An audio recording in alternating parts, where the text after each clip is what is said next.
താമരശ്ശേരിയിലേക്കാണ്. അവിടെ ചുരത്തിൽ വീണ്ടും ഗതാഗത നിയന്ത്രണം ഏർപ്പെടുത്തേണ്ട സാഹചര്യം ഉണ്ടായിരിക്കുന്നു. 9ാം വളവിൽ മണ്ണിടിഞ്ഞിൽ വീണ്ടും ഉണ്ടായി. അതിനെ തുടർന്നാണ് വിലക്ക് ഏർപ്പെടുത്തിയിരിക്കുന്നത്.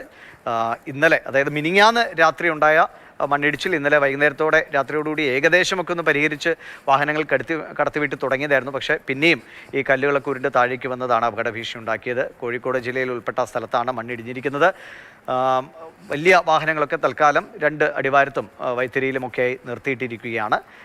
പൊതുപ്രവർത്തകന്റെ ഷമീർ എന്ന പൊതുപ്രവർത്തകന്റെ പ്രതികരണത്തിലേക്ക്. ഈ സംഭവം ശരിക്കും പറഞ്ഞാൽ കോഴിക്കോട് ജില്ലയിൽ പെടുന്ന ഒരു പ്രദേശമല്ലേ. വയനാട് ചുരം എന്ന് പറഞ്ഞാൽ താമരശ്ശേരി ചുരം എന്നാണ് അറിയപ്പെടുന്നത്. അവിടെ ഈ ഒരു സംഭവം ഉണ്ടായിട്ട് അവിടുത്തെ കലക്ടറോ റവന്യൂ ഉദ്യോഗസ്ഥന്മാരോ ആരും തന്നെ ഈ പ്രദേശം ഇതുവരെ സന്ദർശിച്ചിട്ടില്ല. വലിയൊരു ഇതിന് ഇത്രയൊരു അപകടം നിറഞ്ഞൊരു സംഭവമല്ലേ, ഇതുവരെ ആരും സന്ദർശിച്ചില്ല. ഇവിടെ ഉണ്ടായിരുന്ന വയനാട് കലക്ടറും അതുപോലെ വയനാട്ടിലെ റവന്യൂ ഉദ്യോഗസ്ഥന്മാരും ഉണ്ടായിട്ടുണ്ട്. അതുകൊണ്ട് ഇതൊരു വലിയൊരു നിരുത്സാഹമായിട്ടുള്ള രീതിയിലാണ് ചെയ്തിരിക്കുന്നത്. അടിയന്തരമായിട്ട് കോഴിക്കോട് ജില്ലാ ഭരണകൂടം ഇതിൽ ഏർപ്പെട്ടുകൊണ്ട് വയനാട് ഇത് തുറന്നു കൊടുക്കാനുള്ള സംവിധാനം ചെയ്യണമെന്നാണ് ഞങ്ങൾക്ക് പറയാനുള്ളത്. വിവരങ്ങളുമായിട്ടുണ്ട് കമൽ. വലിയ പ്രശ്നമാണ് അല്ലേ, ഒരു അപകടകരമായ സാഹചര്യത്തിൽ നിന്നുകൊണ്ടാണ് അവിടെ ഈ റോഡ് ക്ലിയർ ചെയ്യാനുള്ള നടപടികളൊക്കെ തുടരുന്നതും.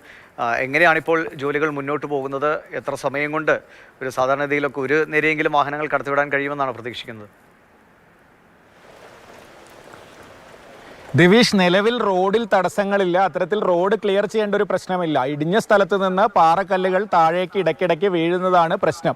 അതിനൊരു പരിഹാരം പെട്ടെന്നുണ്ടാക്കുക എന്ന എത്രത്തോളം സാധ്യമാണെന്ന് ആലോചിക്കേണ്ടി വരും. കാരണം ഒരു മെഷ് അടിക്കാം, നെറ്റ് അടിക്കാം എന്നുള്ളതാണ് ഒരു സൊല്യൂഷൻ. പക്ഷേ ഇപ്പോഴത്തെ കാലാവസ്ഥയിൽ ഇടയ്ക്കിടയ്ക്ക് കനത്ത മഴ പെയ്യുന്നു, കോടയാണ്, അവിടെ നിന്ന് ജോലി ചെയ്യാൻ ബുദ്ധിമുട്ടുണ്ട്. ആ സാഹചര്യത്തിൽ എങ്ങനെ ഇത് ചെയ്യും എന്നുള്ളതാണ്. മറ്റൊന്ന്, ഈ പ്രദേശം കോഴിക്കോട് ജില്ലയിലാണ്.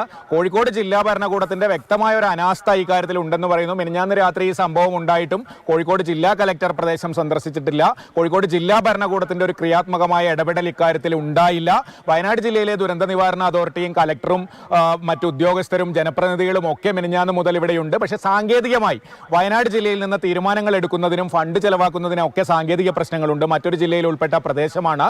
കഴിഞ്ഞ ദിവസം സംഷാദ് മരക്കാർ പറയുന്നുണ്ടായിരുന്നു, DDMA ചെലവാക്കുന്ന ഫണ്ടിന് ഓഡിറ്റ് ഒബ്ജക്ഷൻ വരെ വന്നേക്കാം, നമ്മളെങ്ങനെ ഇതിൽ ഇടപെടും, കോഴിക്കോട് ജില്ലക്കാരല്ലേ ചെയ്യേണ്ടതെന്ന് ഇവിടെ നിന്ന് സംസാരിക്കുന്നുണ്ടായിരുന്നു. അത്തരത്തിൽ കോഴിക്കോട് ജില്ലാ ഭരണകൂടം വ്യക്തമായും ഇതിൽ ഒരു നടപടി അടിയന്തരമായി സ്വീകരിക്കേണ്ടതാണ്. കാരണം ജനങ്ങൾ ബുദ്ധിമുട്ടുകയാണ്. ഓണക്കാലമാണ്, ബാംഗ്ലൂരുമായി വരെയുള്ള കണക്ടിവിറ്റിയാണ് നിലയ്ക്കുന്നത്.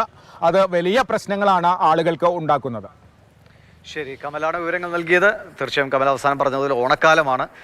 ബാംഗ്ലൂരിൽ നിന്നൊക്കെ ആളുകൾ ഒരുപാട് ഈ അവധിക്കാലത്ത് കേരളത്തിലേക്ക് വരുന്ന ഒരു സമയം കൂടിയാണ്. ആ സമയത്താണ് ഇങ്ങനെയൊരു ഗതാഗത തടസ്സമുണ്ടാകുന്ന വലിയ പ്രതിസന്ധി ഉണ്ടാക്കുകയും ചെയ്യും.